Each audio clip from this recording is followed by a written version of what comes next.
Hey guys, RegularRevenge here, and welcome back to day number 2 of r/RegularRevenge. That joke will persist until the end of this,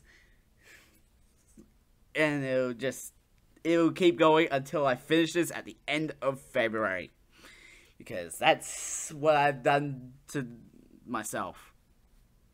Today I have actually just one story, because this story is long. I did read it before, but I didn't have my mic plugged in.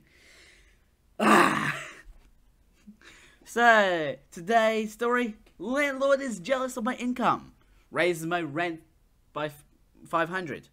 I screw him years later for $20K. Original post is back on r/ProRevenge, just a little mix up. Thanks to the mods there for being cool.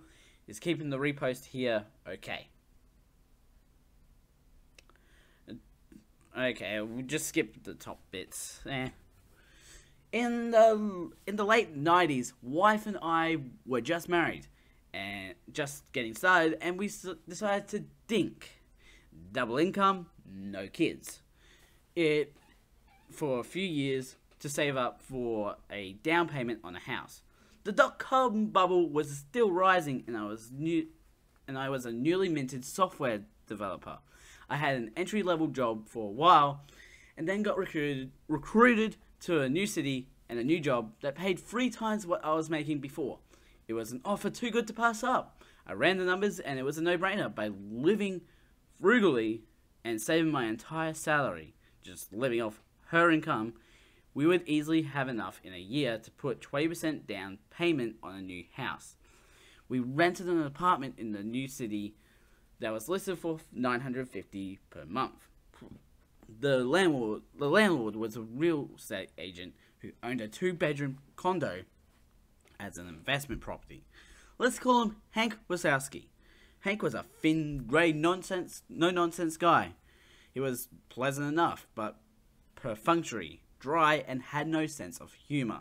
He made a point of explaining that under no circumstances was he responsible for maintaining the garbage disposal, and that it was not included in the rental agreement, and he would not be responsible for fixing it were it to break.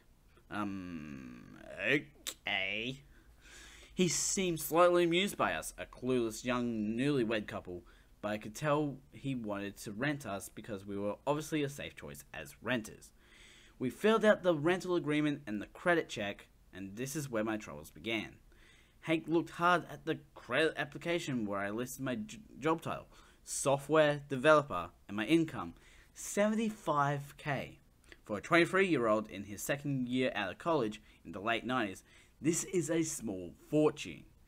Throw in my wife's salary, and we were making over 6 figures in income, renting an apartment far beneath our means.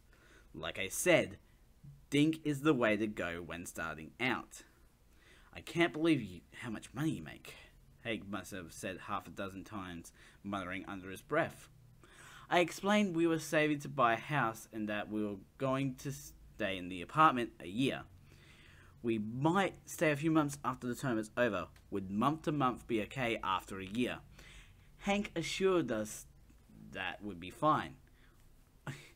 We saw Hank only once during the year, and he again mentioned my salary and how he couldn't believe that that's what software developers were making. It was awkward, and I gave a vague reply. Anyway, a year later, we had found a house to buy, signed all the papers, and were making plans to move. The new house wasn't going to be ready until 2 months after our rental lease was up, so I called Hank to ask if we could, as discussed, simply extend the lease by 2 months before moving out. Hank assured me on the phone that it would be no problem, that he would send over an extension for us to sign.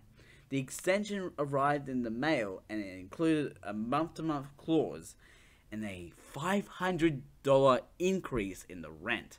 I flipped out and called him. Hank, why are you increasing the rent over 50%? That's too much. That's more than my new mortgage is going to be. He was super condescending to me. Rocky Moose, it's what you get. It's what the apartment goes for now. I would be losing money by renting it for less. I tried to reason with him, but it was very clear he knew we could afford the 500, had no choice in the matter, and he was going to screw us over as best we could. He got angry with me for arguing my point, and I never forget his parting words. You don't have to like it, Rocky Moose. You just have to pay it. My wife and I tried to figure out a way to move out early by putting our furniture in storage for a couple months and crashing with friends, but it wasn't going to work out. I swallowed my pride and wrote out the check for $1,450 for the extra month. A month later, I wrote a similar check, then we moved out. I made sure the apartment was spotless before moving, but still, Hank withheld $300 from our security deposit for bullshit things that were just a way to him to squeeze a few more dollars from the kids who made too much money. $100 for cleaning, sure, but $300 was obscene.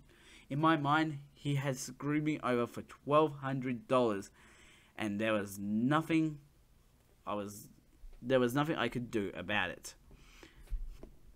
What made it even more infuriating is that I saw the ad Hank put in the paper after we moved out, and he listed the apartment for only $150 more than what we had been paying originally, not the grossly inflated $500 increase. And it didn't rent. A month later, I saw the same ad, and he had lowered the price to $75 more than what we had been paying, and I assume it got rented since the ad stopped appearing. Fast forward about 5 years. Life is good, the house is good, we have a baby, and even though the .com bubble has burst, I'm still employed. One day, out of the blue, I overhear one of my co-workers, Phil, a senior developer, talking to the guy working the reception desk. "Hey Mike, I'm expecting someone to drop off some paperwork for me.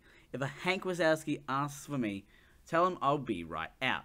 I freeze and get a taste of bile in my mouth, remembering how I had to write out that name on those checks. So all those years ago.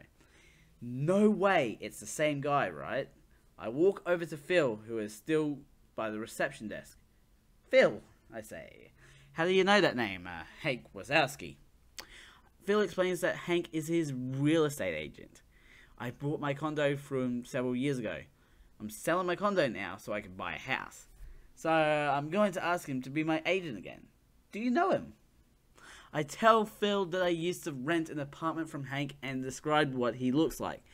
Phil confirms the description. It's the same guy. Wow, small world, right? And right on cue, right then, the front door to the office opens and in walks Hank Wazowski. I stare in disbelief. He's carrying a folder of papers and doesn't recognize me. Phil and Hank shake hands and they talk for a few moments. I stand there silently, wondering what to do. Phil finally says, "Hank, this is my friend Rocky Moose. I think you may have met." "Yes. Hello, Hank. Good to see you again. My wife and I were tenants a few years ago on Street. Remember the software developer who rented for a year, saving to buy a house? Well, this is where I work. Here. With Phil." Hank's eyes indicate he now remembers me, and he's starting to put it all together. We shake hands, and he says yes, of course he remembers, and asks how we are doing. "Oh, we are just fine. Thanks for asking. Phil says you're his real estate agent. Small world, isn't it?" Hank nods pleasantly. He still doesn't remember the details of our last conversation. I do some quick math in my head.